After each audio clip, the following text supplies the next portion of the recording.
All right, today I am joined by Colonel Douglas Macgregor to go through some of the biggest stories in the news. Colonel Macgregor, thank you for joining me again.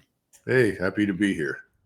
So, wanted to get your thoughts on this. I don't know how much you look into this or participate online or in public, but General Michael Flynn, who was attacked by the Obama administration, thrown in jail, he's calling on President Trump to arrest, indict, investigate, and prosecute former President Barack Obama, Clapper, Comey, Brennan. There seems to be sufficient evidence to at least start this. What are your thoughts? Is this the right move for the country? Is this the only move for our country to move forward? What are your thoughts on this? Well, I know that General Flynn was the victim of the Obama crowd. Let's be frank. They went after him with a vengeance. And so I understand how he feels. I have not seen the evidence. And I think what has to happen now is that the evidence has to be carefully examined and you convene a grand jury and you go from there. I would not expect anything to happen to a former president. I think he'll be largely immunized regardless of what takes place or what transpires. And I don't think that any of us who lived through that era and watched this Russiagate hoax unfold is really surprised by the allegations. But they're still allegations. And before you start talking about putting people in handcuffs and sending them to prison, you got to look over the evidence and see what is actually there. And as I say, go through this process. Now, having said all of that, it's hard to imagine why this comes out at this particular point in time for any reason other than the desire to distract from the Epstein disaster. And I think the Epstein disaster has only just begun. I don't think it's nearing an end. I think it's going to metastasize and get much worse. Because remember that whatever they find in the Epstein files, and I don't know what's in those things, and I'm glad I don't have to look at it, but I'm told that a lot of it involves children. And that's absolutely reprehensible. That is an evil on a scale that we can't even begin to comprehend. So I think that while this current approach is probably justified, how it will unfold is anybody's guess, but I don't see a former president going to jail. At the same time, I think people are still very upset about the Epstein files. And I hope that President Trump is not a major figure or a major player and is not implicated in anything that's happened there. I wrote a piece in the American Conservative about it that people may want to look at. It's called Versailles on the Potomac. And I was trying to get people to understand that, and this is difficult for the Washington political class because they think of themselves as invulnerable, invincible, and remote from the population, that they can effectively do whatever they like. Well, that was the problem for the ruling class in France in the lead up to the French Revolution in 1789. And one of the things that really brought down the old regime and led to, the lawlessness and the chaos and the mass murder was the public's utter and complete disgust with the lack of any moral turpitude in the ruling class. We need to, and people in Washington need to understand, even though they don't care and they're not interested, most Americans pay tribute to virtue. They honor virtue and they condemn vice. People in Washington are overwhelmingly corrupt and are engaged in all sorts of vice. It's not a question of who as much as it is who isn't, So I think people are underestimating the impact of this Epstein business because there's already a deteriorating faith, not just in President Trump and his failure to do a lot of things in the way that people had hoped, but in the whole system. Democracy itself is on trial in a big way because people are tired of going to the voting booth, discovering that it didn't make much difference who they voted for. They got the same outcome. And that's certainly very true in many respects with President Trump. Now, that's not to say he hasn't tried or whatever, but, the president has never come before the American people and said, this is my strategy. These are the critical things that I want to achieve.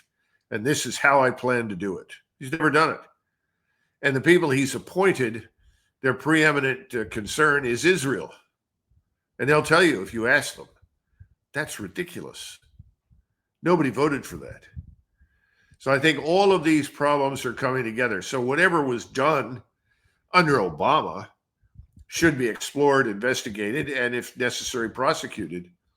But I don't think we should shy away from understanding that the Epstein scandal is another greater and even more disturbing event in its own right that we have to address. And I hope President Trump will address it, but it may be too difficult for him. I don't know. Yeah. On the one hand, you have President Trump saying, be careful, Democrats are going to use Epstein as a distraction from the Obama story. And Obama's saying, be careful, they're making up this Obama-Russia story to distract you from Epstein. So these two worlds are colliding on which evil is worse. I do believe that Donald Trump is in the Epstein files, but I don't believe that makes him guilty of being with children. Like, any name could be in there because billionaires rub shoulders. They go to the same racing events, the same gambling places, the same restaurants. They get into places you and I simply can't afford. I can't even afford the tip at some of the places that these people eat. So they do, their circles overlap, but I don't believe. And if I'm wrong on that, I'll be the first one to turn on that and say, I think, Stephen, you're making a valid point. The problem for President Trump is that his close friendship with Epstein over a period of more than 20 years, perhaps as many as 30, I don't know, certainly 20 to 25, makes this problematic. I mean, there was just too much closeness for too long. And one has to raise the question, well, if you, Mr. Trump, had any idea of what he might have been up to, why did you continue to associate with him? And I think that's going to come up for a question, too. He didn't know at the time that he was going to run for president. Well, that doesn't mean it was a good thing to do. We're again, it's back to what I was saying before. We all know that people are flawed. We're all flawed in some way. That's not open for debate or discussion. But there are some lines you don't cross, some things you don't do. And I think it's important that he be cleared of any wrongdoing in this connection. That's as important as it is to bring to light how the bureaucratic apparatus in Washington operates against its unwanted new commander-in-chief, in his case, in 2017, 2018 with the Russia hoax. I think that needs to be brought to light because it's connected to all sorts of people who are still serving right now in the bureaucracy as well as on the Hill. So that deserves to happen. But we can't walk away from this Epstein thing, as much as I'm sure he and his supporters would like. Yeah, no, I agree. Let me switch gears with you. I think Trump's done a lot to improve the situation at the U.S. border. In the first 70 days, almost 200,000 people came across the border under Biden. Under Trump, I believe it's like 9. It's like a ridiculous difference in the two presidents. However, I'm still worried about the cartel and human trafficking. I'm also worried about the 3 million gotaways that we know nothing about. Are you at all concerned that there could be terror cells embedded in America just waiting to strike? Well, sure, but let's back up a minute and get a grip on the border. The border is not what it seems. The optics are great. So you no longer see tens of thousands of people being herded forward through open borders by people serving in the United States government. I mean, let's face it. That was the government itself was helping to subsidize the movements of millions of people from down in Panama and as well as through other places. So yes, that has been suspended. Could it re-erupt? It could at any time. It is suspended at the moment. The problem is that most of the serious illegal human trafficking and drug trafficking goes through the legal ports of entry. That has not changed. Now, understand that the customs police are bought off. In other words, if you're a customs officer and you're at a particular legal crossing point, you work there, every day of your life, except for perhaps Saturday, Sunday, or some other days. And you know that if you take the $30,000 or $40,000 a month stipendium from the drug cartel and let them move whomever they want through it, that practically almost doubles your salary. What are you going to do? And see, this was the argument that I had back in 2020 when I was in the Pentagon with some people. I mentioned it directly to the president. I said, this is the greatest threat to our country right now, not China, not Russia, any of that nonsense, which nobody wanted to hear. And people don't understand that it's very difficult to compete against the cartels who are swimming in billions in cash and expect all of your officers and I'm talking about the customs police, the police at the legal crossing points, to behave like angels. I mean, this is a tough place, a tough world. And over time, you break down, you take the money and say, well, what difference does it make? Let it through. A lot of drugs, I don't know how many, and a lot of children and women are still passing through that border every day. And hundreds of millions in hard cash are being trucked south into Mexico through the legal border crossing points. We continue to ship, for instance, the chemical components of drugs like fentanyl that arrive in San Diego and San Francisco.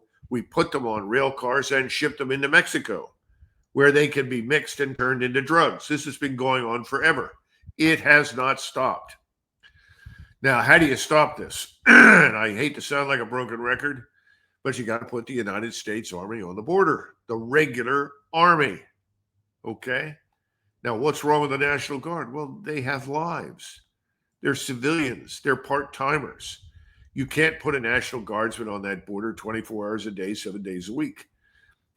We have over 100,000 troops of the United States Army sitting around, pulling their puds on the border with Ukraine and Belarus. They need to come home. We have more troops in Korea, more troops in Japan, more troops in various places all over the Middle East. We need to get the ground force back here, and we need to put that border under their control. Now, will that help, or will they too become corrupted and bought off? Well, you rotate units through that. In other words, when I was a young officer serving in Bavaria and on the Czechoslovak border at the time, and also the East German border, we were rotated 30 to 45 days. You came off the border, you were replaced by somebody else. In other words, the opportunity to corrupt soldiers wasn't very great. And you had a chain of command and lots of people watching. And it was a very good training focus. It actually improved our discipline and training readiness. We can do that right now on the Mexican border. And that's what we should do. And we should not just limit it to the Mexican border. There are vast areas of the border with Canada that are equally problematic, especially the Great Lakes. A lot of drugs come down through there. There's lots of human trafficking there. Also, the Washington State's border with Canada and so forth. We haven't really fixed that. And so what you're seeing is you're treating the outward signs of the cancer, but the cancer still lives in the body. And if we don't arrest it, it will kill us. Now, we haven't even talked about deportation. And I see a lot of phony polling data out there saying, oh, well, Americans really don't want to deport anybody. Well, that's not true. I don't trust a lot of the polling data I see, because when I have traveled around this country, the demand for the deportation of people inside this country who are not legally here is enormous. Certainly, they're saying, well, we're going to go after the criminals first. Well, that's fine. But you've got millions of these people. We have not had a strategy to deal with that. And again, it requires the military. We had deportations in 1929 and 1930. 9 million Mexicans were deported. Later on, under Franklin Roosevelt, we deported another 3.5 million. Under Harry Truman, about 2.1 million. Under Eisenhower, about 1.4, 1.5 million. In each of these cases, the regular army provided manpower and resources, transportation. They work with local police, federal marshals to get the job done. My point is, let's get serious. And I don't think we are. I think President Trump is very focused on optics. If it looks good, it must be good. Let's move on to something else. And this is not the fault of Tom Homan. He's a good man, and he has no money, he has no resources, and no authority. But they call him the border czar. What the hell is that? If you're 64 or older, you need to hear this. Between Medicare scams, corrupt agents, and bloated insurance companies, it's too easy to make costly Medicare mistakes. That's why I've partnered with Chapter, a trusted Medicare team that's helping seniors fight back. They were founded by folks who watched their own parents get misled and decided enough was enough. Chapter is different. They actually listen. They search every plan nationwide to find the one that saves you the most, not the one that makes them the most. People are relieved when they talk to Chapter. Kathleen said Chapter not only explained everything, unlike several other agents, but also saved her hundreds. Jane's saving more than $1,000 a year by switching her Medicare supplement plan. Lower price, same coverage. They're honest, they don't pressure you, and their help is completely free. So if you're turning 65 soon or already on Medicare, don't let the system take advantage of you. Call Chapter today at 435-288-0593. Most people say they wish they had called them sooner. And then you have this thing called the Department of Homeland Security under the latest model from Norway, Kristi Noem. What the hell is Department of Homeland Security doing? Nothing. Get rid of it. It's useless overhead. The Secretary of the Army needs to come in along with the head of the Border Patrol and the Customs Police, and he needs to be told, this is your job. By the way, it is a constitutionally mandated mission for the United States Army to defend the continental United States. Wake up. If you're serious, that's what we'll do. And then all you have to do is look at what happened recently in Los Angeles, where they shot at some ICE officers, and you saw all of these foreign flags from Mexico and El Salvador waving. That's unacceptable, Stephen. This is the United States of America. If you're going to stand there and build a barricade and say, Viva Mexico, Viva El Salvador, and no one is leaving, this is our territory, it's time to bring in the troops and remove those people. Wake up. You want a country? Because if you don't do that, you won't have a country for very long. We've got big challenges ahead of us here inside the United States. We haven't even talked about the criminality that continues to run rampant. You know, all of these things have to be taken on, and we're distracted right now by things overseas that do not matter to us at all. Yeah, we're spread really thin. It's always shocked me how much we care about other nations' borders, but not our own. That's been really eye-opening to me in the last 5 years. But wait a minute, Stephen, it's not we at all. Have you ever been asked to vote on this? Have we had a plebiscite? No, of course not. The average American could give a damn less what happens in Iran, Eastern Ukraine, on Taiwan, or anywhere else. This is the Washington political community. It's the ruling political class that profits from all these misadventures overseas, these strategic disasters, Libya, Iraq, Afghanistan, you name it. Somebody said to me, well, look, things in Iraq are okay. I said, really? You think so? Well, that's interesting, because everybody that you talk to in the neocon camp wants to reinvade it because Iraq is a satellite state of Iran. So I guess if you judge success as having installed Iranian-powered influence in Baghdad, it's a great success. I mean, look, we need to get out of this. We're in over our heads. We don't understand these places or the people in them. And what they do to each other is none of our affair. We should go back to doing what we do best as a country, something that President Trump used to talk about, business. You know, stop saying, well, I'm sorry, I can't do business with you until you remove all the bags that are on the heads of all your women. Come on, wake up, smell the coffee. That's their business, not ours. How they live is their privilege.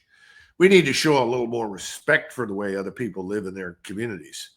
And if you look at our country right now, we're hardly a model that everybody should emulate. We've got serious problems. So I'm very frustrated, as you can tell. And that's why when somebody says we're more concerned about other people's borders, no, we're not. It's just this ruling class. And of course, they're enthusiastically supported by all the senior officers in the Pentagon, as well as all of the defense industries, because that's a money-making operation. And these senior officers, many of them wouldn't even exist at the 3- and 4-star level if we were not overstretched on a global basis.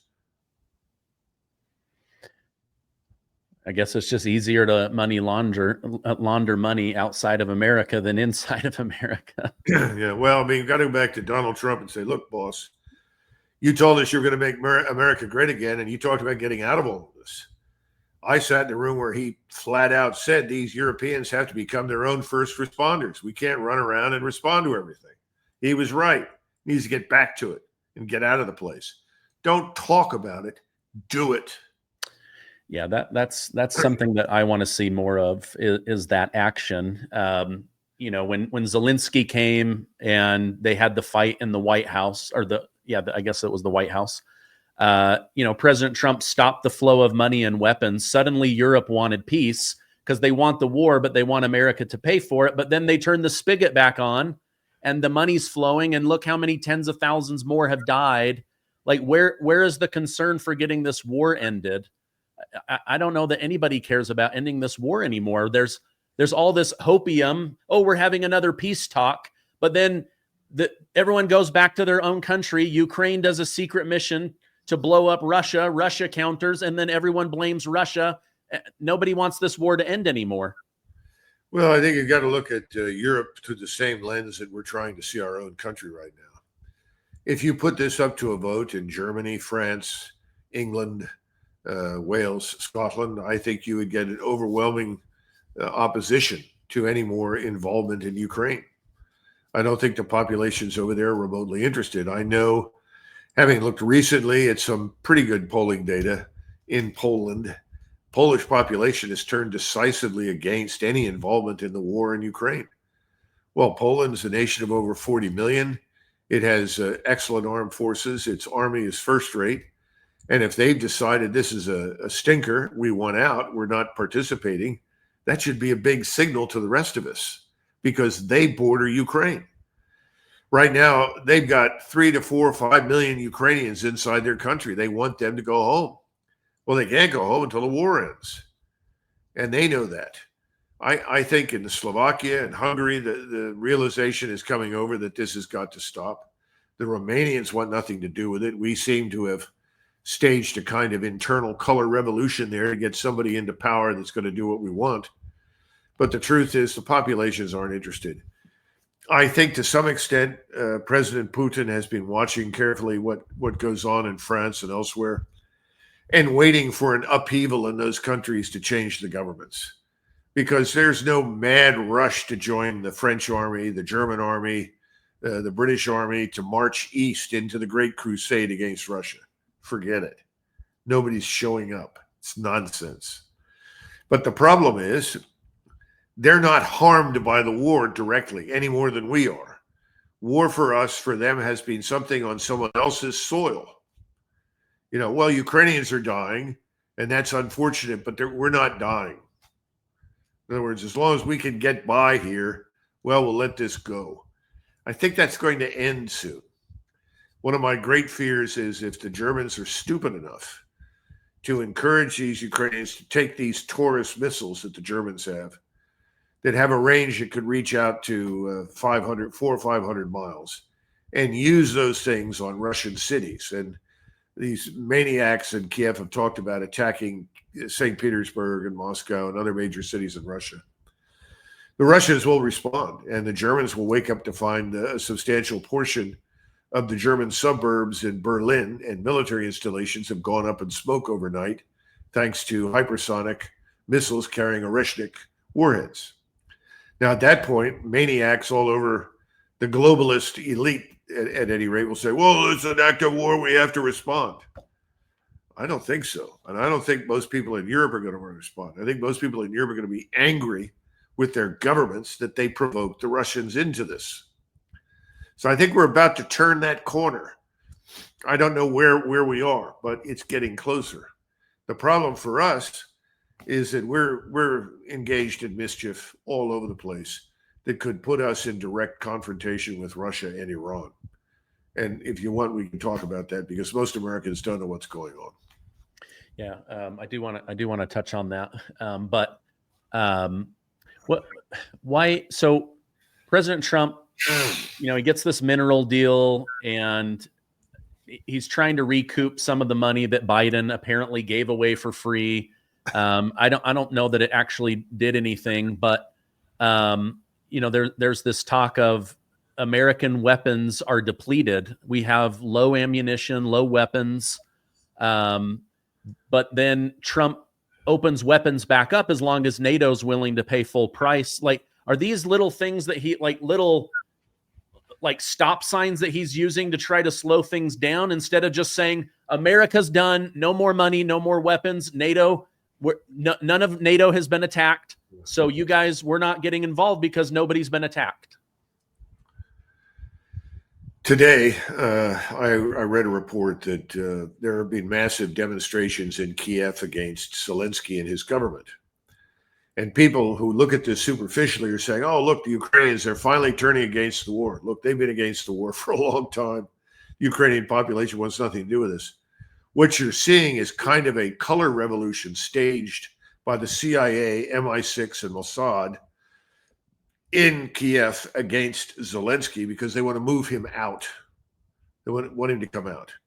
Now, why they just don't arrest him, I don't know, because the same report said they estimate that Zelensky alone has stolen $10 billion from Ukraine. Now, where did that come from? Largely us. Okay. So this is one giant kleptocracy, and he is the chief crook in charge. That's why he just announced that he was dissolving this anti-corruption bureau, which was never very serious anyway. It was manned largely by us, and we were using it to exert control over the people in Ukraine who are oligarchs and inside the defense establishment and industry. I think they want to replace him with Zelensky, but at the same time, they're not paying attention to what's happening on the battlefield. The battlefield is changing. They are breaking through up and down the line, more recently in Prokhorovsk, and headed for Dnipro and other cities. You're going to see the Russians cross the river, I think, and go into Kiev itself, and then eventually down towards Odessa. I don't think they have any choice, because we've made it impossible for them to work with us and reach a conclusion to this war, because we refuse to recognize the legitimate nature of their security interests. In other words, imagine that we had a foreign army training Mexicans and people from El Salvador and Costa Rica and Honduras, and a giant army in central Mexico for use against us, ostensibly. And they were starting to infiltrate our borders into New Mexico, where they probably will resonate with some of the local people, Southern California, Texas, Arizona. What would we do? Well, we would crush this mercilessly from the air and on the ground. And then we would say, we want it all gone, and we're not going to tolerate this any further. If you persist, we're going to march into Mexico. And the American people would say, go for it. Fix it. Smash these people once and for all. Well, that's what's happened in Russia. So if we really want to end this war, and I think you're right, I don't think anybody really does, because too many people are profiting from it in Washington. And you have this sick, demented mentality that says Russia, because it is an Orthodox Christian country that is largely homogeneous, I think it has 20 million Muslims out of 140 million plus people living in it. So it's essentially a homogenous country with a strong culture. And by the way, the Muslims are integrated into that country, as we've seen with the Russian army. I mean, you can't find better fighters than the Chechens, who have shown up and fought the Ukrainians with a vengeance. So we apparently want to destroy that just as we're angry with Hungary and angry with Slovakia and angry with Poland, because they don't want 100 million Africans or 100 million Arabs or 100 million of anything from outside their countries in their countries. So this sick mentality needs to go away, and I don't see any evidence that President Trump has addressed that. He needs to, because part of making America great again was getting rid of the illegals, shutting down immigration. We don't need H-1B visas for millions of Indians to come to our country. That's the last thing we need right now. We need employment for Americans. And if you look at the statistics, they're absolutely accurate. Employment for the illegals has risen. Employment for Native Americans, people born here, has fallen. This is a catastrophe. No one is calling President Trump to account. It's his job to fix these things. And while I like Elon Musk and I think his Doge was a great idea, I don't want any more foreigners in my country. Sorry, I don't care where they're from. In fact, I think we need to just shut down immigration until we sort out our country. You know, somebody said to me the other day, I was speaking and I said, look, you have to be an American first. Whatever you are, wherever you came from, if that's not what you are, then you need to think about leaving. And this person said, well, show me who the Americans are. And I said, well, I'm an American. And I started pointing. He said, oh, yeah, sure, they are. But who else? You define for me what it means to be an American. And I think that's important because people say, well, we share values. People don't die for shared values. They died for their kin, for their friends. They don't die for shared values. That's all nonsense. Nobody died when I was in the Army fighting anywhere for the Constitution. I'm sorry. That's not it. You died because of the formation you were in with the people that you cared about, who are Americans like you, whom you trusted and loved and cared for. That's why. Our sense of community in the United States is weak. It needs to be restored. These are the things that President Trump should focus on, but I don't see him doing so. Yep. And that's the problem. Okay, just in our final minutes, let me clarify one thing.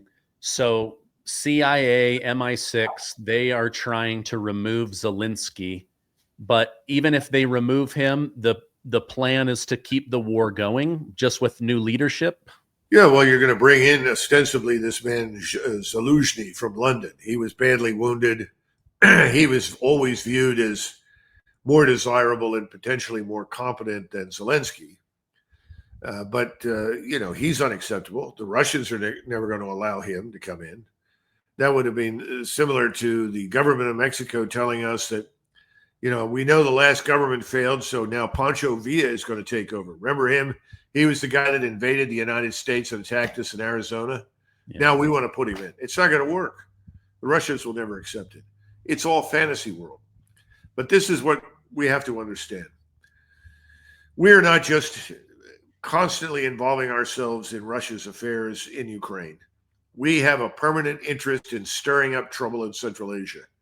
Azerbaijan is one of those places that's of great importance because it lies in the Caucasus, astride the major communications, transportation routes that are important to both Iran, Russia, China, and Central Asia, as well as the Turks and others in the region. We want to break everything up because we see this as foundational to BRICS. And we don't understand that we are putting ourselves in a very dangerous position. Trump needs to get us out. I don't care how much money Miriam Adelson or anybody else has given him. That's not our problem. Yeah. Got to get back to making America great, put the America back in making America great again. Colonel Macgregor, thank you so much for your insight. These are big, complicated issues that need to be tackled. So I appreciate you coming on and helping us better understand. If people want to follow you online, is Our Country, Our Choice still the best place? Or well, actually, I've been moved to the advisory board. I'm no longer the CEO, so I'm no longer down in Orlando. Okay. I would say just go online and type in the name, make sure you spell it right, and you'll get to me. and find out anything you want. I've got a website called Future Defense Visions, or DougMacGregor.com, whatever, you'll find me. And God bless. Wish everybody the best. All right. Hey, thank you very much. I hope you have a great rest of your day.